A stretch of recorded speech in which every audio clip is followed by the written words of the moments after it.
providing resources and comfort to caregivers. This is Caregiver Crossing. Hi there. Thank you for being here. I hope that you are having a wonderful, glorious day. If this is your first time joining us here on Caregiver Crossing, this is a show brought to you by Joyce House and presented in partnership with Cardon and Associates. This show is created for family caregivers, those that one day will be family caregivers, and all of the people that love them. We're right here with you each week to discuss all things caregiving. And I want to say thank you to everyone that reached out to us in the last couple of weeks for care kits. I actually came back from the Martin Luther King holiday and had 4 requests for care kits. So Good. People Everybody are needs listening. them. Yes. If you would like to learn more about care kits, would like for me to mail one to you, or just want to chat, give us a call at 317-254-0828. Caregiver Crossing is here to support you and all 38 million of the caregivers across the country. Hey, That's a big number. that's a big number. That's Candace Terri, by the way. I'm Terry Stacy, and we're so glad to have all of you listening here to Caregiver Crossing all across Indiana. We've got some of you in Illinois, and we're thrilled that you're here. And again, we'll give you some information in a bit to reach out about those care kits. In fact, why don't we do that right now? If you're hearing us for the first time, the care kits you're talking about, tell us what those are. Care kits are template binders. They have pages to keep all of your information in one place, from your social security number to your doctor's phone numbers and doctor's notes or schedules, end-of-life planning, financial planning. It's designed to keep everything in one place so you don't have to, try to keep everything together. It's all right there for you in one place, and you just grab it and walk out the door to your next appointment. Physically holding it, nothing that you put on your phone, although you could, but this is just a great grab and go. Yeah. Yep. Great grab and go. I have one going for myself. I don't need care right now, but in that event that, I'm in a car accident and unable to do or say or be, my husband and my mom have all of my information right there in one place. So you can keep it for yourself in preparation for one day, or you can get it for your loved one that you're caring for now. That's it. It's a great thing to have. And how do they get a hold of one? You can call us at 317-254-0828, or you can email Tina at joycehouse.org, and she'll connect you with me, and I can mail it out to you. Or if you want to stop by one of the Joyce House locations and take a tour, or, meet us in person, you're welcome to do that and grab a kit while you're here.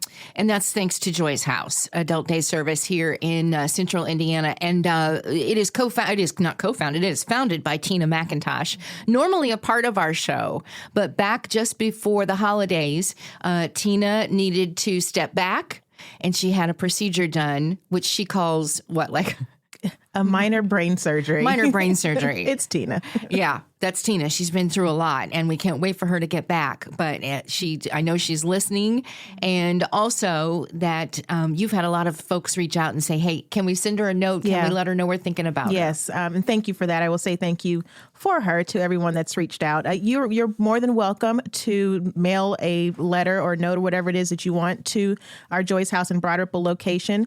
That address is 2028 Broad Ripple Avenue, Indianapolis, Indiana, 46220.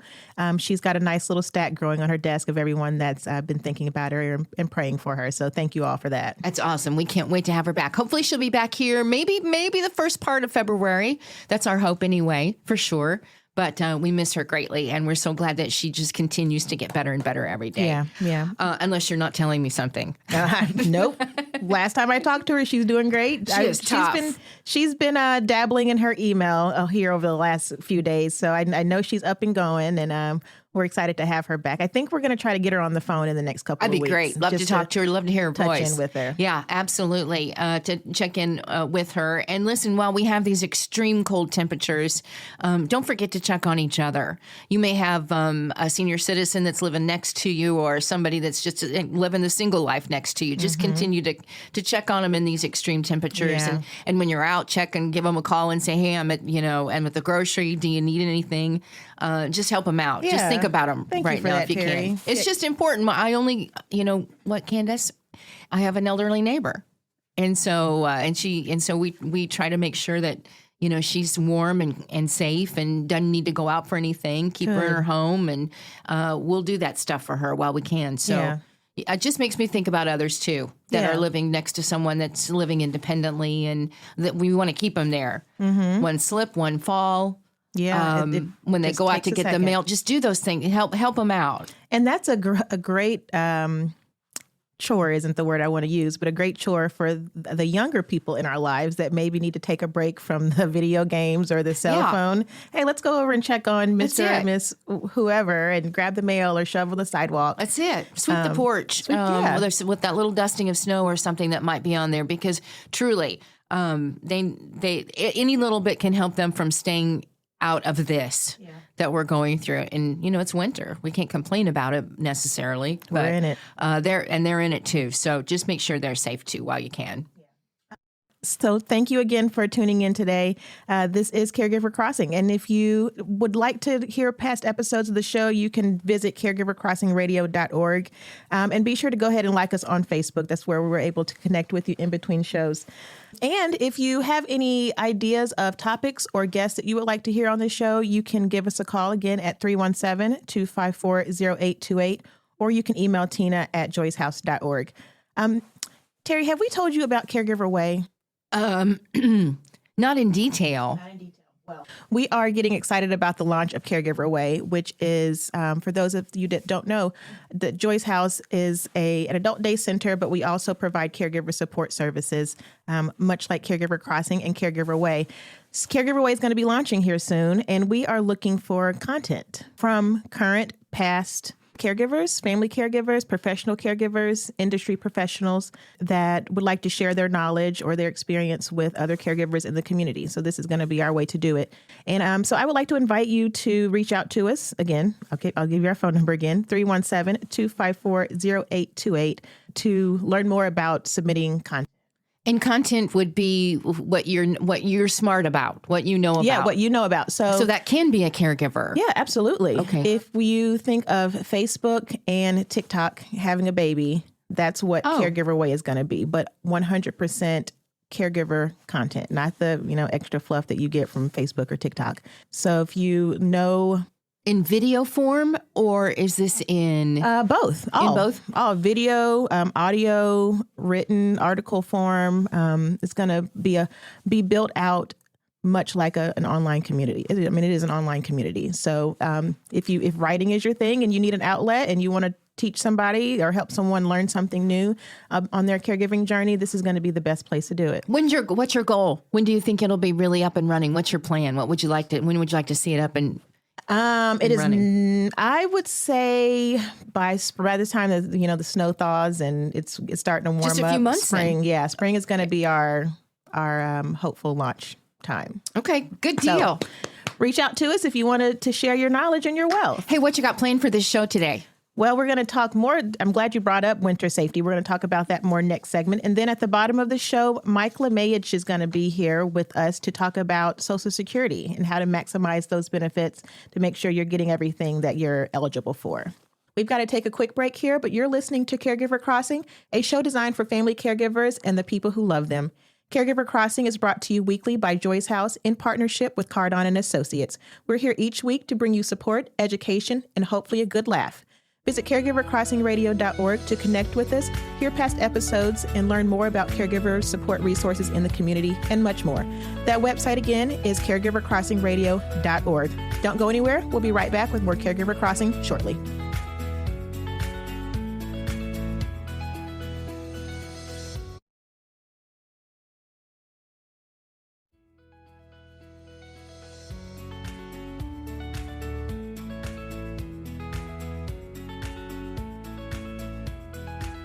Welcome back to Caregiver Crossing. My name is Candace Terri in studio with the one and only Terry Stacy. Hi, everybody. Thank you all for coming back to join us again for the segment 2. Terry touched on this at the top of the show, how cold it is and has been here in Indianapolis, and I think regionally. Didn't we get some pretty? Oh yeah. Some pretty. We're bad... all going. Everybody here is going through it. In fact, most of the country is going through something weather-wise. Truly. No, that really is true. So we wanted to take this segment just to bring some winter safety tips back to the forefront of our mind. It sounds like there was roughly 2,000 people that lost power this past weekend here in Indianapolis. So I hope that other states or other cities are having, better luck with the power outages. But a local reporter here said that the best thing to do when your power goes out is to leave the home. Head to a shelter, a hotel, or a friend or family's home to stay warm. But in those cases that you're not able to, he gives a couple of additional tips, like layering gloves and hats and trying not to open the doors or window.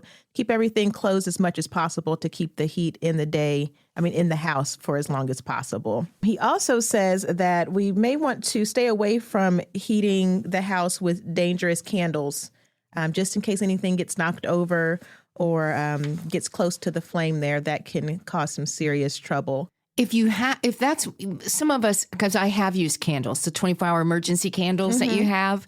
And if you put those in, if you'll save your coffee cans, if you can find coffee cans anymore, right? Because they all come in plastic. But I still have some coffee cans because I don't buy expensive coffee.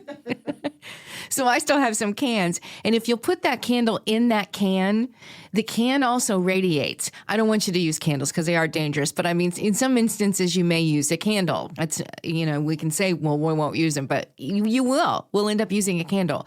But put it inside that can and it will radiate heat, and it will also be safer because it's in the can. Yeah.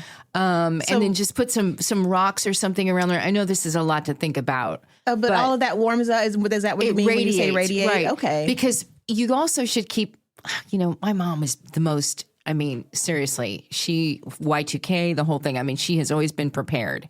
I like her. And she would always teach us as kids when we started driving to always have, an emergency kit in the car. And I think it's really important that you have that emergency kit in the car, but that also includes a candle in a can. In fact, you keep everything in that can, all your emergency things in a coffee can. And then if you are stuck in that car, now today we obviously have cell phones, but sometimes you just don't know how long somebody's going to come. Yep. And these temperatures have been so dangerous. But that candle in the can also will radiate heat in your car. Okay. What else is in your kit? There's also, there's always a bottle of water, that's outside the kit, but there's water, no. Let's see what else is in there. We have emergency, things like medications, stuff like that. You obviously have, I've got a charger, hand warmers are in there. We also have army blankets. We don't have just regular blankets. We have army blankets that we got at the surplus because we feel like, the army knows how to keep people warm. Well, they do. So you get used army blankets at the surplus. But yeah, that's just for your car. But then there's also something in here. Was there something in here also about fireplaces?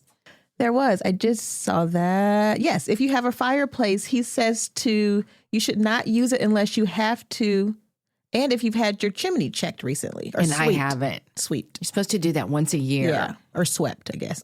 Chimney swept recently. Yeah, they can catch on fire.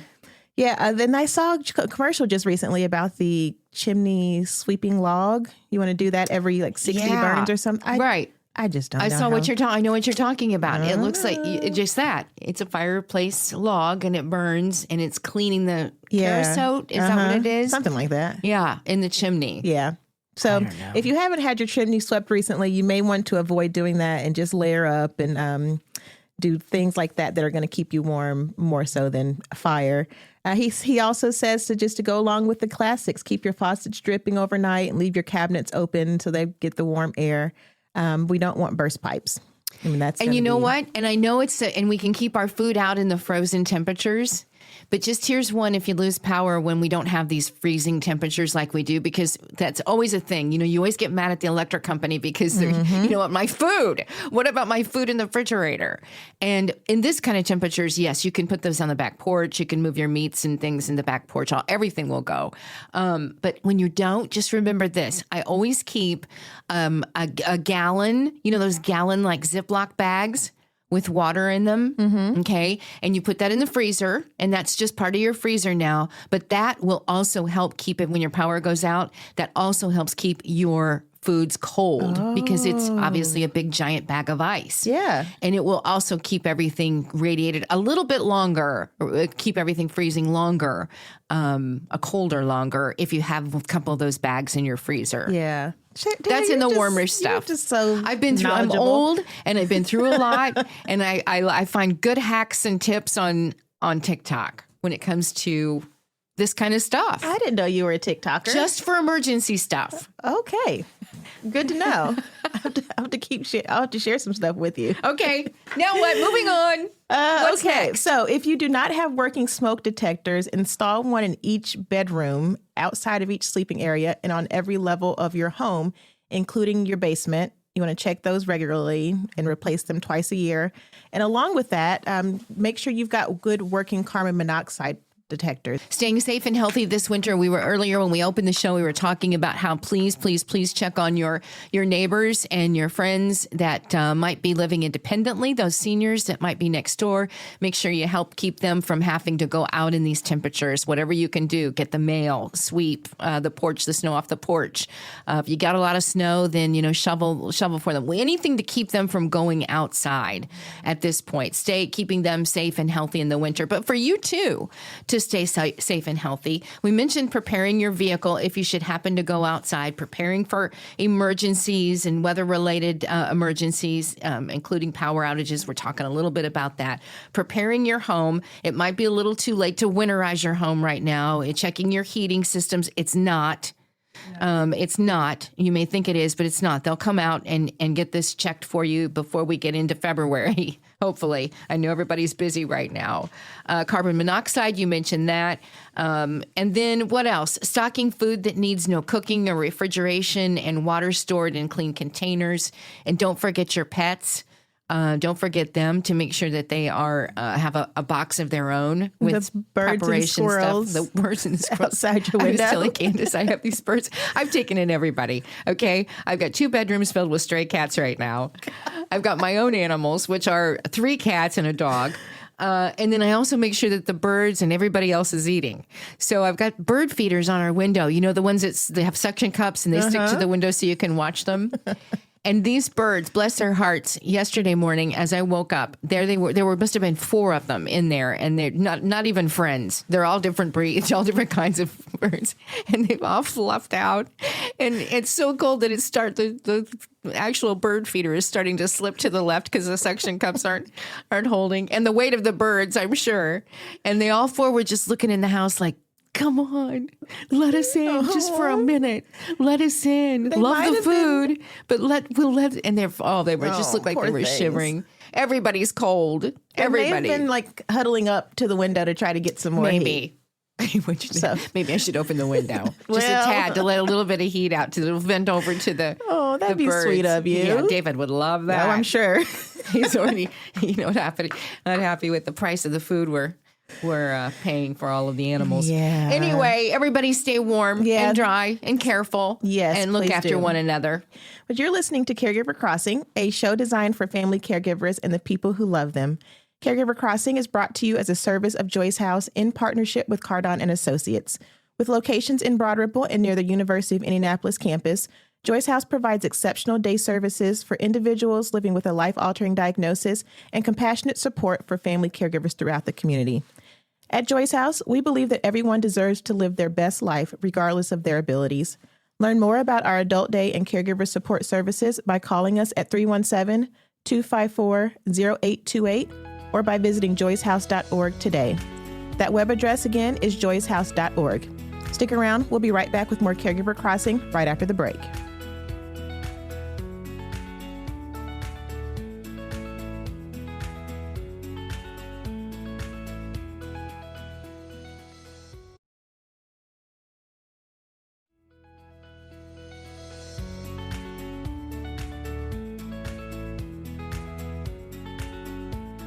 Welcome back to Caregiver Crossing. Terri Stacy along with Candace Hadabaugh. And guess who's here, everybody?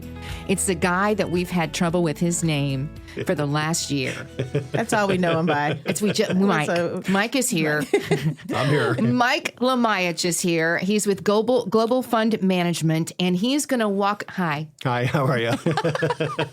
Thank you for actually coming in on a bitter cold day. Happy New Year to you, too. We always have grand ideas, right, at the beginning of the year. Do you make resolutions? I try to, yes. Do you want to share what you're planning for the year? I try to keep those, I guess, personal. Then keep it personal. So, yeah. It's not always good. I get it. I really do. I understand. I didn't Stay want out of his business, Terri. I know. You're right. But lose It's none of my weight, business. exercise, the standard stuff. the Yeah, standard stuff that you'll give up I give up in about 30 days. Sure.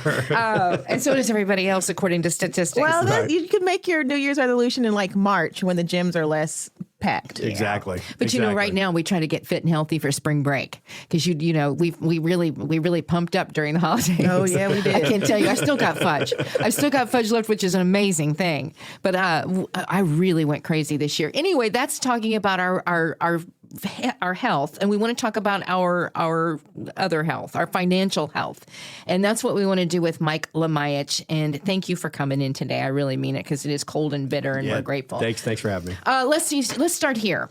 What do Social Security recipients need to know about the cost of living adjustments for this year, 2024? So the cost of living is going to go up this year. It's going to go up 3.2%. Yes. 3.2%. So that's that. People will get an increase in their Social Security benefits. It's not as big as it was last year. It was 8.7%. The good news there is though that means inflation is coming down. So that's beneficial for everyone. So we're still getting an increase. For people who have Medicare, their Part B premiums are going to go up. So they're not going to get all of that cost of living increase, but we're still getting a cost of living increase. So we'll get that.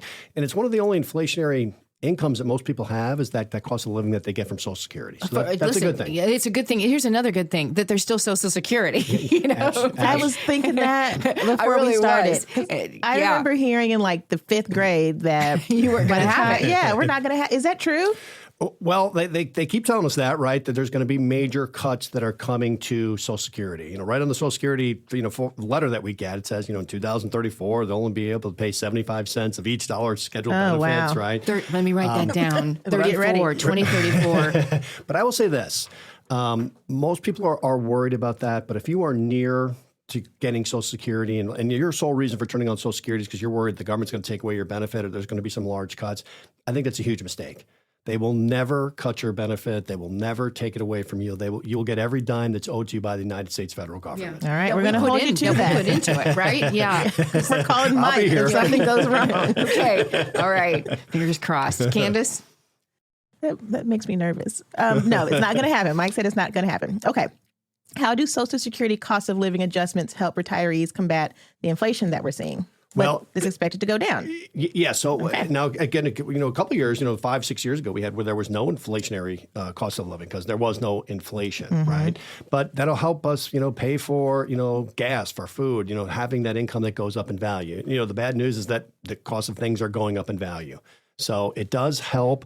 It doesn't make it perfect, but having that inflationary income is a big benefit. So many seniors are struggling, right? I mean, they are. A number, I think I saw 30% of seniors age 65 and older are struggling to pay their bills, and I just hate that. Sure. Because that also means veterans. It means right. I mean, it's people that have served our country and paved the way for so many of us, and I hate to hear that so many of them are struggling. 30%. That's 30%. It's a lot. Yeah.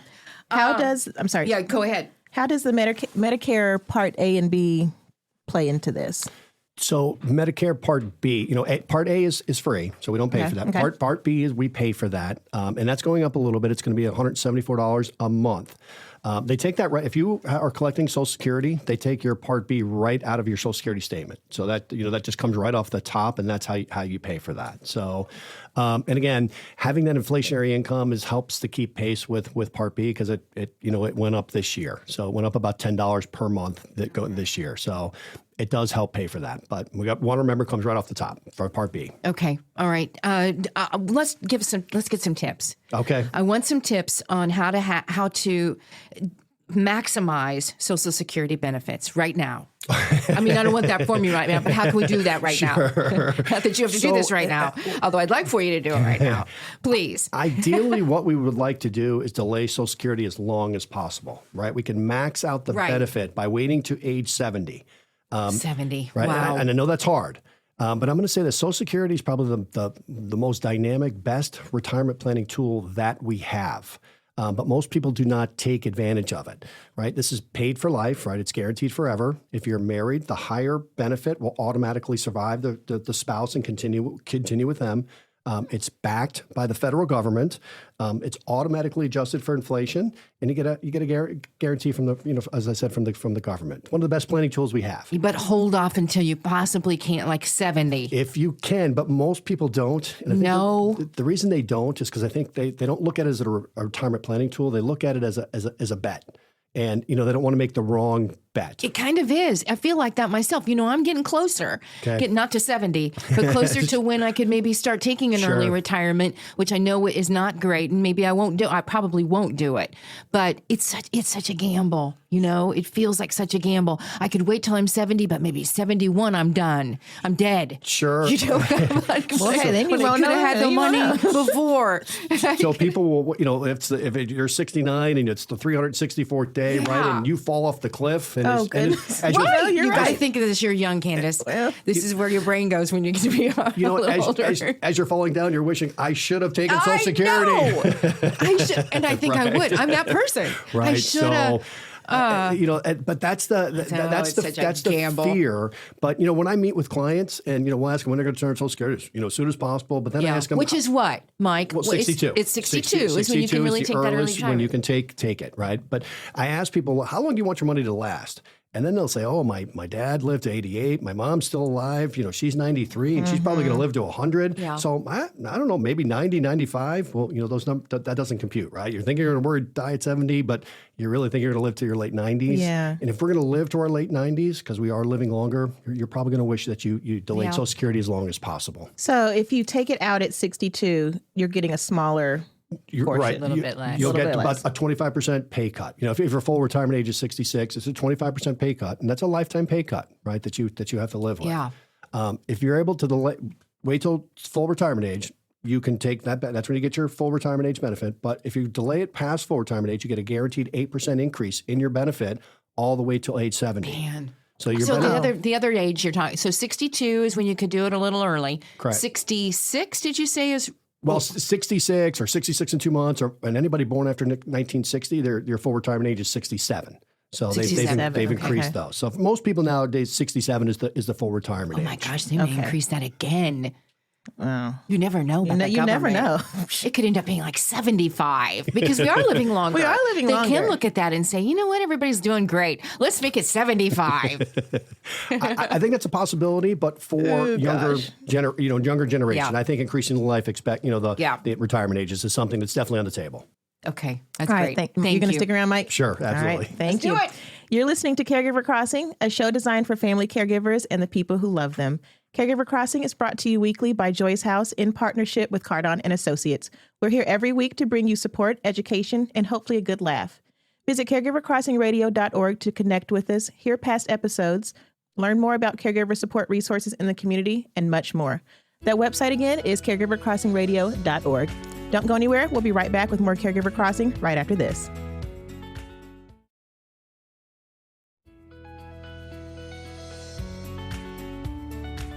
Welcome back to Caregiver Crossing. We have just a few more minutes here, and we're going to finish our conversation with Mike Lemaich. He is with Global Funds Management, and he's been telling us all kinds of wonderful things about Social Security. So thanks for sticking around. Lots of wonderful things about Social Security.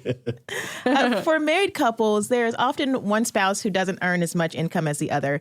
How can they maximize their Social Security benefits? So if we have a spouse that say never worked, they will get 50% of the other spouse's full retirement age benefit. So let's say the other spouse is 67 and their full retirement age benefit is $3,000. Even if the spouse has never worked, they still get $1,500 a month. So they're guaranteed to get half of their spouse's full retirement age benefit.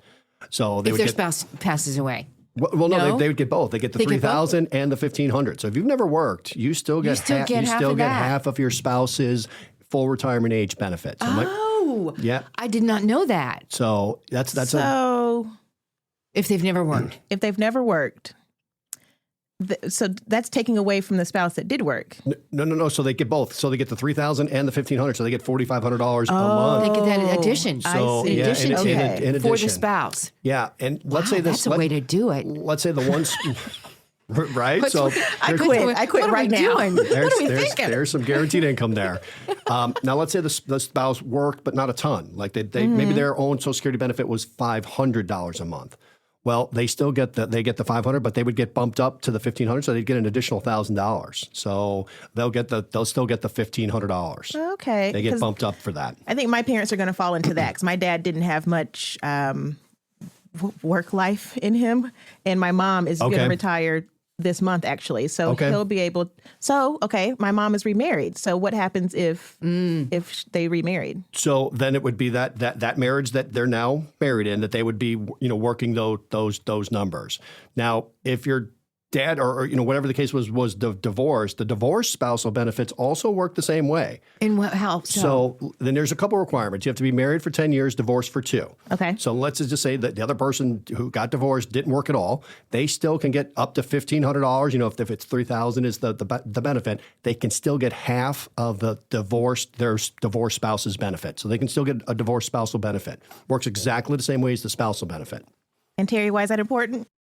I don't know. I'm stunned. Because it's January. And But we're talking about divorce. Absolutely. This is kind of divorce month because this is when there's a large number of couples that are saying we're done in January. They get through the holidays and with the kids and whatnot. And then after the holidays are over, then this is when divorce attorneys see a lot of people coming in. It's a big month for divorce. Not yay raw. It's just this is what it is. Womp, and it's womp. kind of known as divorce month. So this is an important part of the information we're seeing today. So, and do they need to let the other person know that? So, I'm going to tap into your benefits? So that's a good question because a lot of people say, Mike, look, I don't want to deal with my ex-spouse. They got remarried. I don't want to affect their benefit in any way, shape, or form. Well, your ex-spouse will have no idea you do this. You go with your marriage decree, divorce decree, you go to Social Security, you turn on the benefit. They will have no idea that you've ever turned it on. Now, the new wife, what about the new wife? What does she get? So that's a good question also. So let's say they've remarried, right? I feel like we need some music here. I feel like we're going so fast that people are head spinning. Yeah, I don't know what these girls are doing. So if they have remarried, 2 people can be collecting off of the same person. So, and I guess that's unlimited. If you could be married for 10 years and then divorced, it could be 4 or 5 people collecting off of the same person. Right. So, we'll use like Donald Trump, for example. Okay. He's got a lot of wives. Just an example.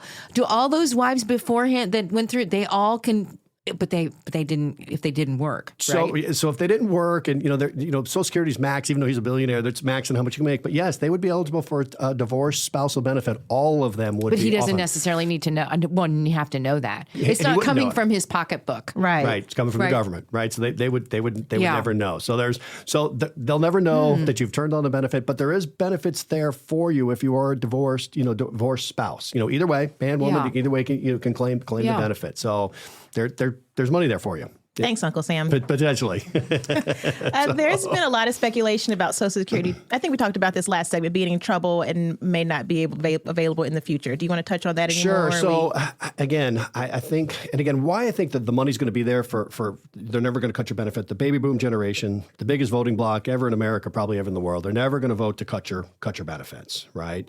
So the money's going to be there. Now, could there be changes down the road? Sure. I have a 22-year-old son. I think he's going to be living in a different Social Security world when he goes collect Social Security. Yeah, probably. But the changes we could make, right? We've already in 1983 we increased the longevity or the ages where you can collect Social Security because it was 65 and now it's basically age 67. Mm-hmm. I think most likely they would do that again. They would raise the retirement ages for everyone slowly across the board.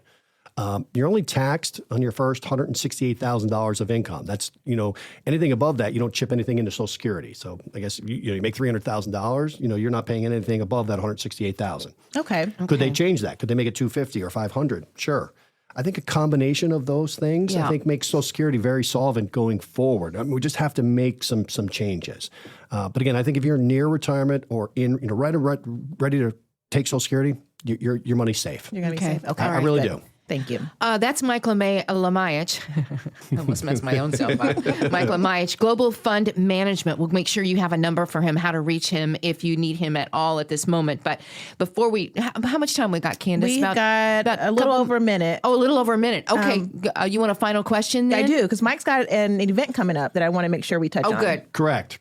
At the Carmel Public Library next Wednesday and Thursday, and the topic is Social Security. Oh, perfect. So, we'll go more in depth on how, Social Security, how that ties into retirement income planning and so forth. Okay. Good deal. How can people get a hold of you, and how can they come to this event? So if they want to come to this event, they can just call 800-762-0715. Say that again for me. 800-762-0715. So they just call, they can make a reservation, right, and they can come. It starts at 6 o'clock. It's about, it's about 70 minutes, but they'll get some good information out of it. And are you selling anything? No, it's free. There's no charge. I know that's an important question. No, absolutely. It's good information, right? That's all it is. So. Okay, 800-762-0715. We've got to wrap up here this week on Caregiver Crossing. Sure. But as we close, we'd like to remind everyone that you can contact us here for more information and resources to help you on your caregiving journey. You can reach us at 317-254-0828.